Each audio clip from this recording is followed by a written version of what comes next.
नमस्कार साथियों, आइए जानते हैं आज दिन भर की ताजा और बड़ी खबरें। वही आपने भारत समाचार चैनल को सब्सक्राइब और वीडियो को लाइक नहीं किया तो फटाफट से कर दीजिए। आज की पहली खबर, रक्षा मंत्री बोले ऑपरेशन सिंदूर अभी खत्म नहीं हुआ, ये सिर्फ ट्रेलर। रक्षा मंत्री राजनाथ सिंह ने कहा कि ऑपरेशन सिंदूर अभी खत्म नहीं हुआ है, ये तो बस ट्रेलर है, समय आएगा तो पूरी पिक्चर दुनिया को दिखाएंगे। ऑपरेशन सिंदूर की सफलता के बाद रक्षा मंत्री राजनाथ सिंह शुक्रवार को पहली बार गुजरात के भुज एयरफोर्स स्टेशन पहुंचे थे। जवानों को संबोधित करते हुए उन्होंने कहा कि हमने वर्तमान सीज फायर में हमने पाकिस्तान को बिहेवियर के आधार पर प्रोबेशन पर रखा है। बिहेवियर में गड़बड़ी आई तो सख्त से सख्त कार्रवाई की जाएगी। उन्होंने कहा ब्रह्मोस मिसाइल की ताकत को पाकिस्तान ने स्वीकार कर लिया। एक कहावत मशहूर है, दिन में तारे दिखना। ब्रह्मोस ने पाकिस्तान को रात के अंधेरे में दिन का उजाला दिखा दिया।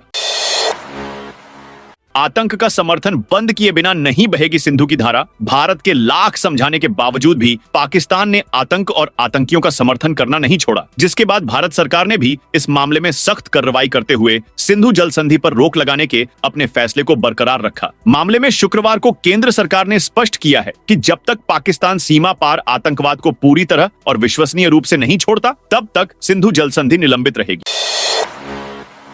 पाकिस्तान के खिलाफ ऑपरेशन सिंदूर के बाद बड़ा कदम। पाकिस्तान के खिलाफ ऑपरेशन सिंदूर के बाद केंद्र सरकार रक्षा बजट में 50,000 करोड़ रुपए बढ़ा सकती है। रक्षा मंत्रालय ने सरकार को फंड बढ़ाने का प्रस्ताव दिया है, जिसे संसद के नवंबर-दिसंबर के दौरान शीतकालीन सत्र में मंजूरी मिल सकती है। मीडिया रिपोर्ट्स में सरकारी सूत्रों के हवाले से यह जानकारी दी गई है। इसमें बताया गया है कि इस फंड से नए हथियार, गोला बारूद और तकनीक खरीदी जाएंगी। साथ ही सेना की दूसरी जरूरतें, रिसर्च और डेवलपमेंट पर भी खर्च किया जाएगा। वक्फ कानून के खिलाफ नई याचिका पर सुनवाई से सुप्रीम कोर्ट का इनकार। सुप्रीम कोर्ट ने शुक्रवार को वक्फ कानून की संवैधानिक वैधता को चुनौती देने वाली नई याचिकाओं पर सुनवाई से इनकार कर दिया। कोर्ट ने कहा कि हर कोई अखबार में नाम चाहता है। मुख्य न्यायाधीश BR गवई और न्यायमूर्ति ऑगस्टीन जॉर्ज मसीह की पीठ ने तय किया कि वह लंबित मामलों की सुनवाई 20 मई को करेगी।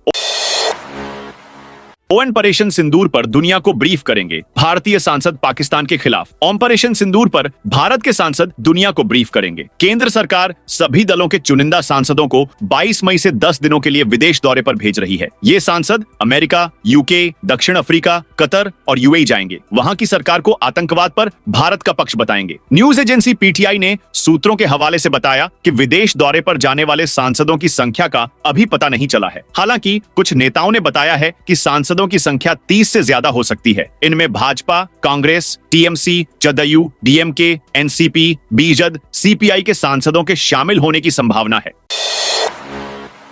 ऑपरेशन सिंदूर पर अब MP के डिप्टी CM का विवादित बयान। मध्य प्रदेश में मंत्री विजय शाह के बाद अब डिप्टी CM जगदीश देवड़ा ने ऑपरेशन सिंदूर को लेकर विवादित बयान दिया है। देवड़ा ने शुक्रवार को जबलपुर में कहा, प्रधानमंत्री जी को धन्यवाद देना चाहेंगे और पूरा देश की वो सेना, वो सैनिक उनके चरणों में नतमस्तक है। वे यहाँ सिविल डिफेंस वॉलंटियर्स के प्रशिक्षण कार्यक्रम में संबोधित कर रहे थे। उनके बयान को कांग्रेस ने सेना के शौर्य का अपमान बताया। वहीं बीजेपी ने कहा है कि कांग्रेस देवड़ा के बयान को तोड़ मरोड़ कर पेश कर रही है। विवाद बढ़ने के बाद डिप्टी CM ने सफाई दी, कहा मेरे बयान को गलत ढंग से पेश किया जा रहा है। इससे पहले मंत्री शाह ने भारतीय सेना की कर्नल सोफिया कुरैशी पर आपत्तिजनक बयान दिया था। MP हाईकोर्ट ने पुलिस को FIR दर्ज का आदेश दिया। मंत्री इसके खिलाफ सुप्रीम कोर्ट पहुंचे हैं। इस पर सुनवाई सोमवार को होगी।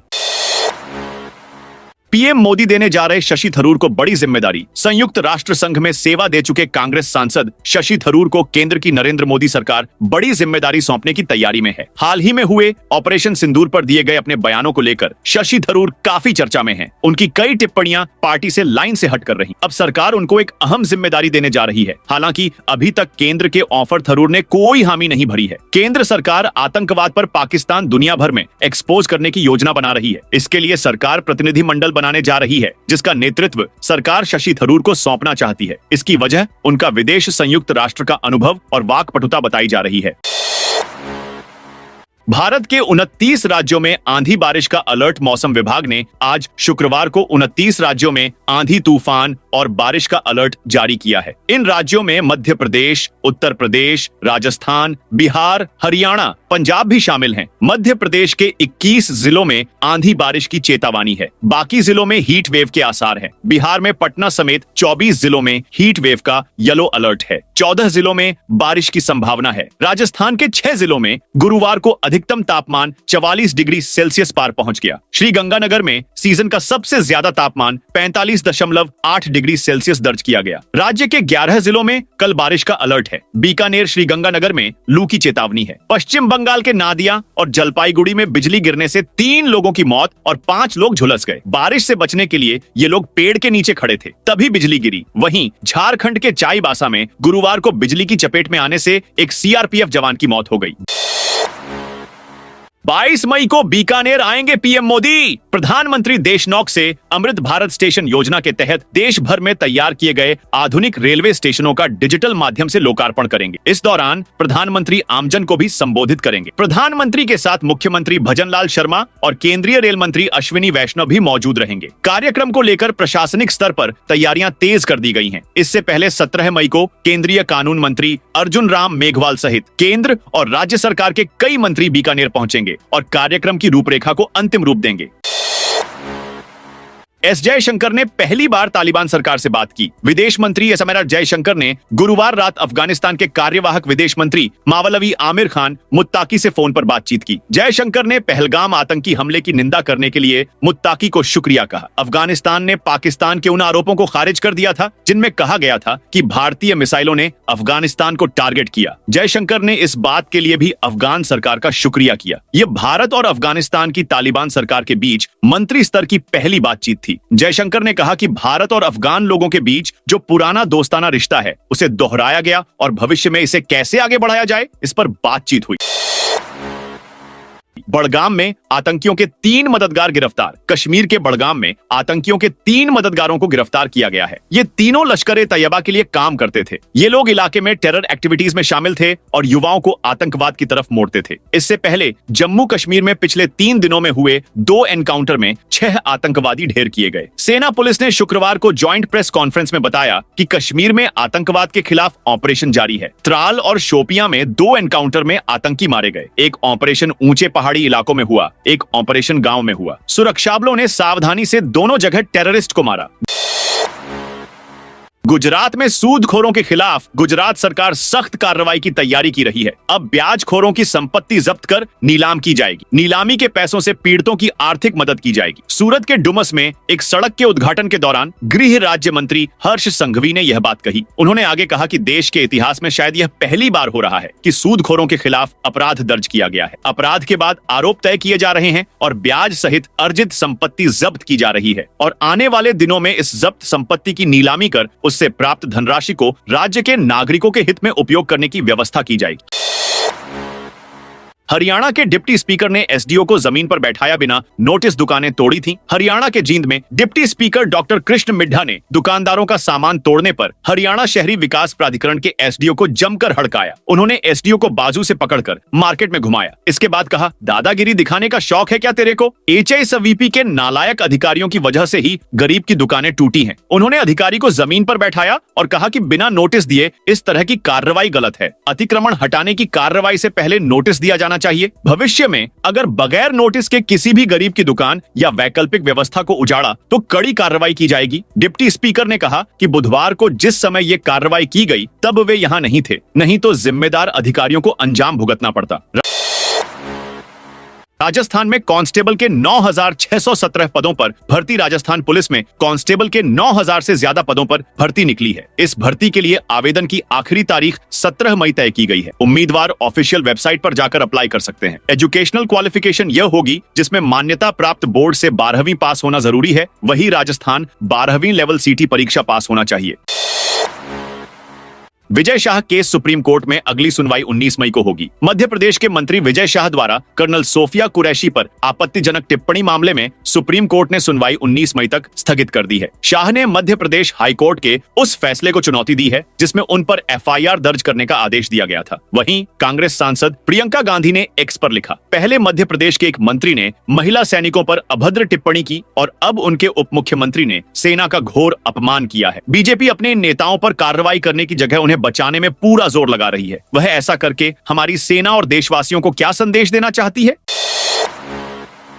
झारखंड सरकार ने शराब की खुदरा बिक्री से जुड़ी नई नियमावली को मंजूरी दे दी है। मंत्रिपरिषद ने झारखंड उत्पाद शराब की खुदरा बिक्री के लिए दुकानों की बंदोबस्ती एवं संचालन नियमावली 2025 के गठन की स्वीकृति दी। नई नीति लागू होने से अब खुदरा शराब व्यापारी पहले की तरह बिक्री कर सकेंगे, लेकिन होलसेल का जिम्मा राज्य सरकार के पास होगा। यह नियम 1 महीने में लागू होगा। एक जिले में एक व्यक्ति को अधिकतम 12 दुकानें मिलेंगी। शराब दुकानों का आवंटन लॉटरी के माध्यम से किया जाएगा। कैबिनेट की प्रधान सचिव वंदना दादेल ने दावा किया कि नई नीति से शराब दुकानों के संचालन में पारदर्शिता आएगी। पंजाब में नशा मुक्ति यात्रा शुरू। पंजाब में आज से प्रदेश के सीएम सरदार भगवंत मान और आम आदमी पार्टी के सुप्रीमो अरविंद केजरीवाल ने नशा मुक्ति यात्रा की शुरुआत की। एक के बाद एक आज सीएम मान के 3 कार्यक्रम हैं। पहला कार्यक्रम नवानशहर में, फिर जालंधर और लुधियाना में है। जालंधर और नवानशहर में हुए कार्यक्रम के दौरान आम आदमी पार्टी सुप्रीमो अरविंद केजरीवाल और मुख्यमंत्री भगवंत मान ने नशे के खिलाफ शपथ ली और पंजाब सरकार ने नशे के खिलाफ यात्रा शुरू की। सीएम भगवंत मान ने कहा कि अगर घर में कोई नशा करता है तो सबसे ज्यादा नुकसान महिला को ही होता है। हमें करीब 2 से ढाई साल लग गए हैं कि इसकी रूपरेखा बनाने में। इसे लेकर हमने ग्राउंड लेवल पर काम किया। नशा छुड़वाने के लिए शुरू से लेकर अंत तक के इंतजाम किए गए। हरियाणा सीएम विंडो की शिकायतों पर एक्शन हरियाणा जनसंवाद पोर्टल अब सीएम विंडो शिकायतों की रिव्यू मीटिंग में नायब सरकार ने बड़ा एक्शन किया है। लापरवाही के आरोप में शहरी स्थानीय निकाय विभाग के मुख्यालय स्थित कार्यकारी अभियंता निलंबित कर दिया गया है। वहीं करनाल के टिकरी गांव में परिवार पहचान पत्र में फर्जी नाम जोड़ने पर जिम्मेदार अधिकारियों पर एफआईआर दर्ज करने के आदेश दिए गए हैं। प्रधानमंत्री आवास योजना में लंबित दूसरी किस्तों पर मुख्यमंत्री कार्यालय सख्त हो गया है। योजना के लाभार्थियों को शीघ्र भुगतान के निर्देश सरकार की ओर से दिए गए हैं। इसके अलावा सभी अतिरिक्त उपायुक्तों को 1 सप्ताह के भीतर सीआरआईडी संबंधित सभी लंबित प्रकरणों में मामलों का निस्तारण सुनिश्चित करने के निर्देश दिए गए हैं। चार धाम यात्रा मार्ग पर 25 ही चार्जिंग स्टेशन बने। चार धाम यात्रा मार्गों पर इलेक्ट्रिक वाहनों के लिए 25 स्थानों पर की चार्जिंग की सुविधा दी गई है। पर्यावरण संरक्षण और ग्रीन चार धाम यात्रा के लिए इलेक्ट्रिक वाहनों को यात्रा पर आने के लिए प्रेरित किया जा रहा है। इसलिए इस बार सरकार द्वारा यात्रा मार्गों के अलग अलग स्थानों पर ई चार्जिंग की व्यवस्था की गई है। इससे यात्रा में इलेक्ट्रिक वाहनों की संख्या दिन प्रतिदिन बढ़ रही है। सीमाई विवाद से जयपुर के पर्यटन पर लगा ब्रेक। राजस्थान, जो अपनी ऐतिहासिक धरोहर, रंगीन संस्कृति और लुभावने पर्यटक स्थलों के लिए विश्व भर में मशहूर है, आज एक ऐसे मोड़ पर खड़ा है जहां पर्यटकों की संख्या में लगातार गिरावट देखी जा रही है। खासकर पाकिस्तान और भारत के बीच बढ़ते राजनीतिक तनाव का असर राजस्थान के पर्यटन उद्योग पर गहरा पड़ा है। राजस्थान का पर्यटन उद्योग, जो हमेशा से ही राज्य की अर्थव्यवस्था का अहम हिस्सा रहा है, अब संकट का सामना कर रहा है। राजस्थान के प्रमुख होटलों में इस समय 80% बुकिंग्स रद्द हो चुकी हैं। होटल संचालक और ट्रैवल एजेंट्स अब इस स्थिति से जूझते नजर आ रहे हैं। होटल फेडरेशन ऑफ राजस्थान के अध्यक्ष हुसैन खान के मुताबिक हमारे लिए यह समय बहुत कठिन है, क्योंकि लगभग 500 करोड़ रुपए का नुकसान हो चुका है। हम उम्मीद करते हैं कि स्थिति जल्द सामान्य होगी। दोस्तों, ये थी आज की ताजा और बड़ी खबरें।